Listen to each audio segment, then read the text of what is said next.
Diasco Foot, le miroir du football de la diaspora congolaise.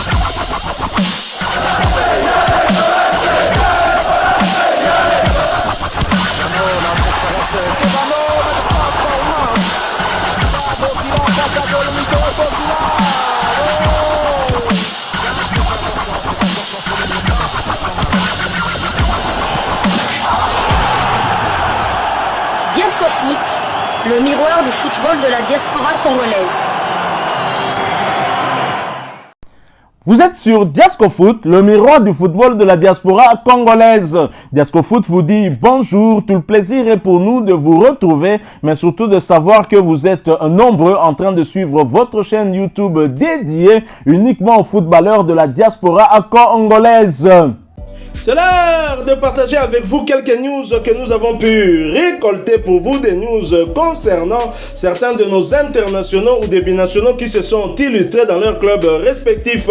Et cela dans le cadre de cette troisième livraison sportive de ce samedi 4 mai 2024. Une livraison qui nous amène du côté de Marseille pour une fois de plus parler du capitaine des Léopards de la République démocratique du Congo avec sa belle prestation d'il y a 2 jours au stade Vélodrome contre l'Atalanta Bergame, alors que personne ne leur donnait une chance face aux Italiens. Ils ont tout de même réussi l'exploit de faire un match nul et tout va donc se jouer lors du match retour, et Marseille aurait même pu espérer mieux si toutes les occasions qu'il s'était procurées avaient été transformées en but. De la malchance aussi, puisqu'il y a eu une frappe sur la barre, un but refusé pour un positionnement de hors-jeu, et le score sera limité à 1 but partout. Et la bonne nouvelle, c'est le retour de l'international congolais qui était blessé pendant plus ou moins 3 semaines et qui a su se montrer une fois de plus décisif et permettre à l'Olympique de Marseille de rester en vie dans cette lutte justement pour atteindre la finale de cette compétition.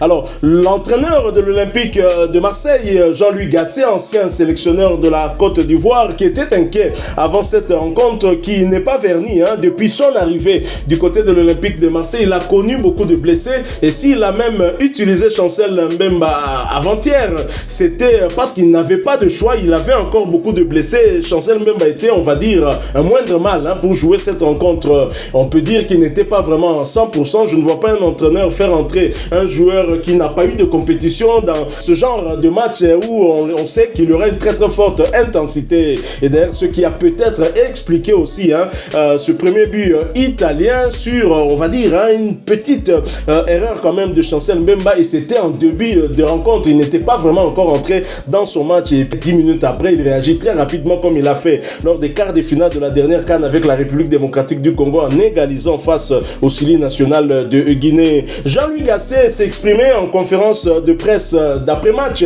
Vous vous en doutez que les journalistes allaient bien évidemment revenir sur son joueur Chancel Mbemba Mangoulou, et une question lui a été posée parmi d'autres questions. Je vous invite à l'écouter attentivement et nous nous retrouvons tout de suite après pour un commentaire et conclure ce sujet. Diasco Foot, le miroir du football de la diaspora congolaise. Je voulais savoir ce qui ressortait chez vous, la fierté, les regrets, un peu des deux peut-être, sûrement même. Un petit goût amer.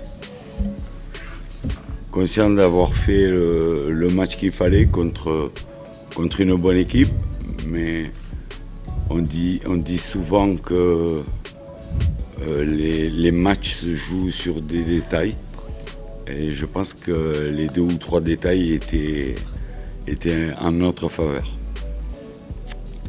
Bruno. Coach, bonsoir. L'important aussi après un match aller, c'est d'avoir encore ses chances intactes. Et on a vraiment l'impression que c'est le cas, qu'à la vue du match de ce soir, vous avez toutes vos chances encore pour la semaine prochaine. Partagez-vous cet avis déjà, et est-ce que ça permet aussi d'envisager le retour de belle manière, s'il vous plaît? Je suis tout à fait d'accord avec vous. Heureusement, on est à la mi-temps d'un match, on est un partout, on a eu des occasions. On a eu une barre, on a eu un but refusé, donc ça laisse quand même beaucoup d'espoir. On sait qu'il nous faudra aller faire un grand match sur un terrain difficile et contre une très bonne équipe. On l'a vu ce soir. Mais même quand on a été mené 1-0, j'ai senti que les joueurs se sont révoltés parce qu'on était un petit peu timide techniquement en première mi-temps. On a de suite rectifié le tir et après on a fait jeu égal avec eux. Ouais. Bonsoir. Vas-y. On a vu vos joueurs encore beaucoup dans l'engagement. C'est vraiment les soirées européennes, on sent que ça les transcende. Vous leur avez déjà parlé du match retour ? J'ai dit dans le vestiaire, parce qu'il y en avait quelques-uns qui avaient la tête un peu basse, le fait d'avoir tout donné et de ne pas avoir gagné. J'ai dit on est à la mi-temps. On est à la mi-temps d'un match. On a une semaine pour bien le préparer. On a vu et on sait ce qu'il faut faire. Donc il faudra aller le faire à l'extérieur. On a essayé ce soir. Et il nous a manqué ce petit truc en plus qui pouvait nous faire gagner 2-1. Donc beaucoup d'espoir. Oui. Adrien ? Oui, un petit mot sur Chancel Mbemba qui était incertain pour ce match et qui marque un but magnifique et qui permet à l'OM d'égaliser. C'est un titulaire indiscutable qui nous fait défaut quand il n'est pas là. Quand on joue Mbemba, Balerdi, je ne vous dirais pas qu'on dort tranquille, mais on est sûr de notre défense. Et ce soir, à part sur le but où on a un petit manque d'attention sur ce petit ballon entre deux, le reste du temps, ils ont été héroïques. Et en plus, il y rajoute la frappe qui égalise. Donc, un grand match de Chancel. Xavier. Ouais, bonsoir coach. J'avais 2 questions. La première, vous avez un petit peu répondu. Mais c'est vrai que contre Lens, vous prenez un but sur une percée axiale. Là, vous prenez un autre but sur une percée axiale. Est-ce que déjà pour le retour, c'est une priorité de gérer ces petites erreurs d'inattention de placement ?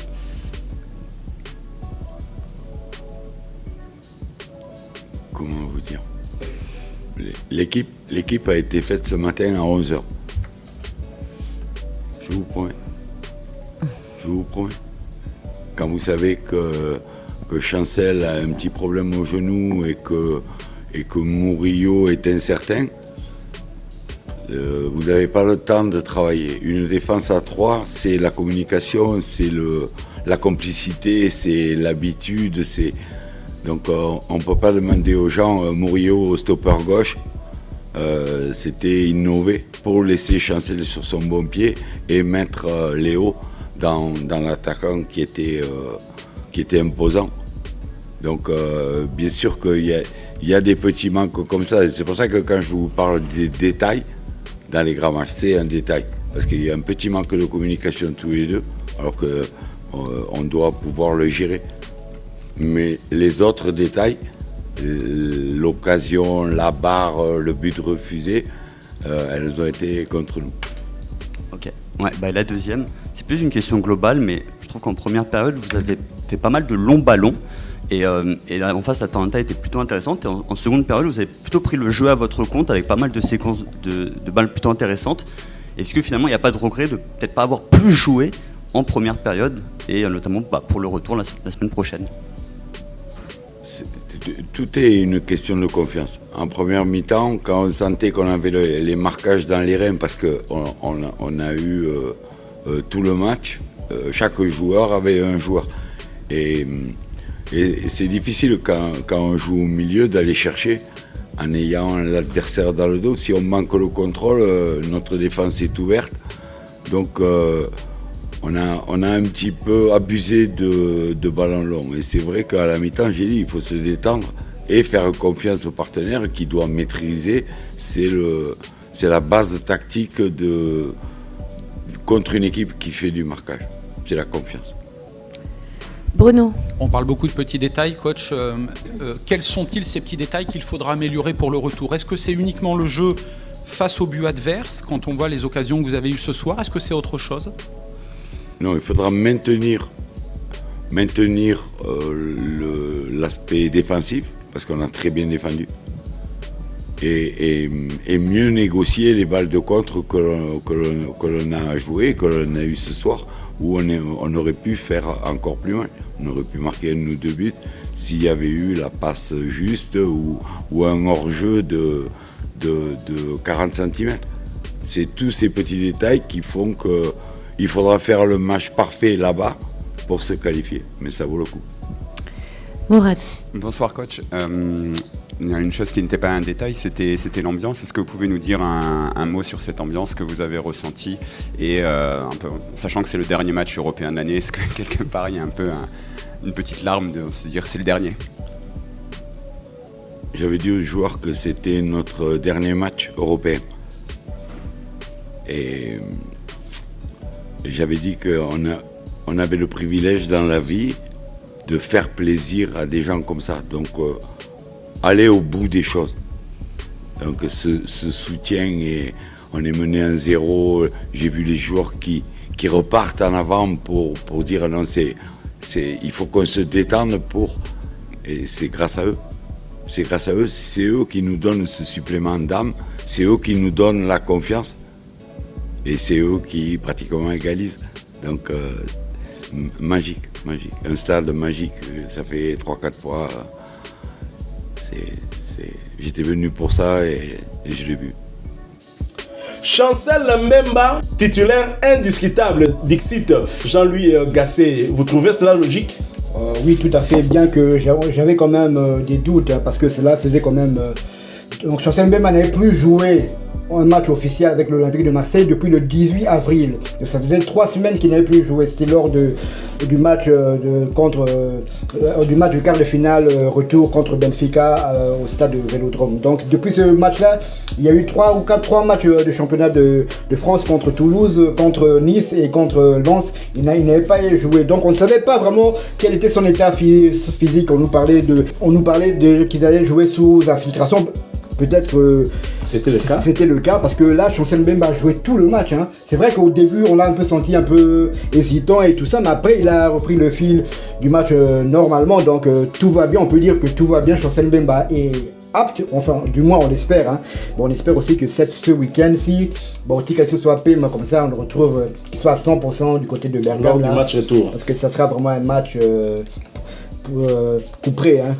Donc ça sera la victoire où ils peuvent aussi faire match nul et partir et se qualifier comme le Real Madrid, hein. Tout à fait, donc il faudra ne pas perdre, mais on est vraiment soulagé d'abord pour nous, hein, de voir Chancel Mbemba sur un terrain de football. Et puis c'est vrai que l'échéance des Léopards s'approche à grands pas, mais vraiment on croise les doigts que ces blessures-là soient derrière lui. J'en connais 3 qui doivent être très heureux. D'abord du retour de Chancel Mbemba, mais surtout aussi du but qu'il a eu à inscrire le jeudi dernier face à l'Atalanta. Au numéro 1, Sébastien Desabre, le sélectionneur manager des Léopards, qui bien évidemment ne voudra pas voir son capitaine manquer les prochaines échéances avec les Léopards, déjà début juin prochain. Mais Emmanuel Macron aussi, qui avait lancé un message à Chancel Mbemba. Grand supporter de l'Olympique de Marseille. Tout à fait. Et bien évidemment aussi le chef de l'État, Félix-Antoine Tshisekedi, pas en tant que supporter du PSG, mais premier supporter des Léopards de la RDC. Voilà, vous l'avez écouté, pour Jean-Louis Gasset, Chancel Mbemba est un titulaire indiscutable et lorsqu'il n'est pas là, ça le met à mal très clairement. Et Chancel Mbemba est aussi un titulaire indiscutable dans la tanière. Et déjà le voir ne pas être à 100% nous inquiétait, mais là nous sommes vraiment heureux. On sait que Chancel Mbemba sera là, en tout cas à moins qu'il y ait encore un coup dur. Nous prions le Seigneur pour que Chancel Mbemba soit protégé. Voilà qui met fin à cette première livraison sportive de ce samedi 4 mai 2024. Si vous l'avez aimé, laissez-nous un maximum de j'aime. Merci de partager avec nous en commentaire votre point de vue. Abonnez-vous si vous êtes nouveau. N'oubliez pas d'activer la petite cloche de notification histoire de ne plus rien manquer des prochains sujets que nous allons vous proposer. Encore une fois, merci à vous, avec espoir de vous retrouver bientôt dans un autre sujet d'actualité. En attendant, portez-vous bien et Diasco Foot vous dit au revoir.